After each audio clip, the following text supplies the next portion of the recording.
Whenever Oasis was first revealed at E3 2016, it didn't really have an impact on me. It seemed cute, and the pedigree of Koichi Ishii, creator of the Secret of Mana series, was noteworthy, but it didn't really click with me. The 3DS is filled with cute RPGs like this, and it didn't seem to stand out from the little I saw of it. So when I had the opportunity to go hands-on with Ever Oasis at a Nintendo event, I was curious what my reaction would be. And after over a half hour of gameplay, I had to actively put it down so I could try the other games there in the short time we had allotted. It sucked me in that much. My time with the game didn't include any of the overall story. Instead, I was dropped into the main town where I could find a quest to recover a lost bag from some monsters for a nearby NPC. My party of 3 was already formed, and they seemed to have the best equipment available at the time, so I set out into the wild.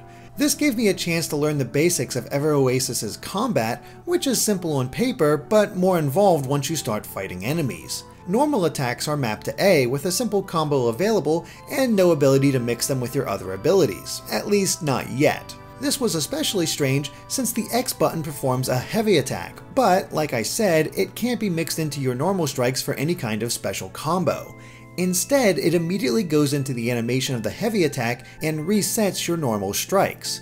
But this didn't become as much of a problem as I thought it would as I got used to the gameplay, which I'll explain soon. Otherwise, the B button is for a dodge, while Y is a magic attack. In the case of Tethu, our main character, he's able to create a gust of wind, but you can charge the magic for a bigger burst. The catch is that you can't move while charging it, though you can dodge roll out of the animation if you need to. The wind magic never did much damage, but it could flip enemies over and make them vulnerable to attacks, lending more strategy to the combat. And the same actually applies to the heavy attack. It's not a guarantee, but it does have a chance of upending monsters and leaving them open for even more damage. And since you can lock on with the L trigger, combat never becomes a chore and is actively fun. This becomes even more true thanks to your party. Any character you're not controlling is handled by the AI, which seemed competent enough. But players are able to switch to playing any party member on the fly with a quick tap of the D-pad.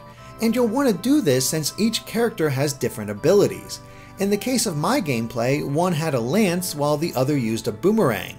Both were fun to use, but what made it interesting is the fact that every enemy is weak to and resists certain weapon types. So if you're not dealing much damage with Tethu's sword, switch over to the lance or boomerang user in order to maximize your combat potential. It was in this way that the combat, despite its simplicity, never got old for me. And it's helped by the other abilities of your party. I already mentioned how Tethu had wind magic to flip enemies, but it can also be used outside of combat. 2 examples appeared during my time with the game. One was to blow away sand piles to uncover secrets beneath, and the other was raising buried bombs and blowing them towards destructible objects. It just gave the sense that there was more possibilities, especially when each party member has their own skill too. The lance wielder can flip objects, while the boomerang user could enter small holes to be shot to new areas, and they had to work together in order to head in the right direction.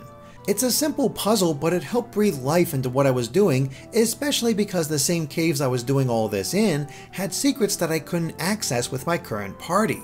I needed a character who could use a shovel, and even beyond that, I found another character in the caves that entered my party.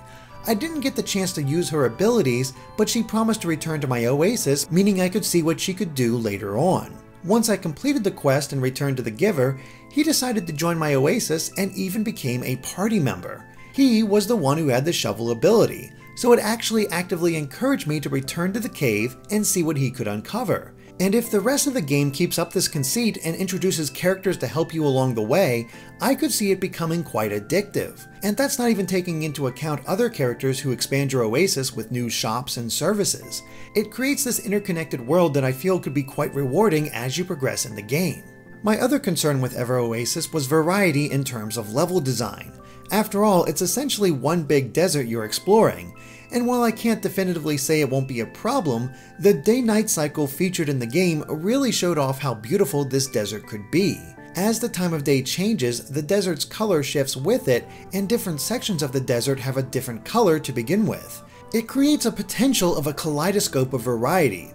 At the very least, it should help prevent the sights from becoming too samey, for a little while anyway. I only got a small taste of Ever Oasis's potential.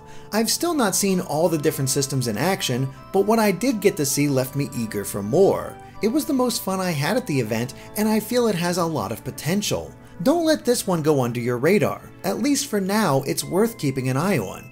I know I will be once it's released on July 23rd. Thanks for watching, and be sure to subscribe to GameXplain for more on Ever Oasis and other things gaming.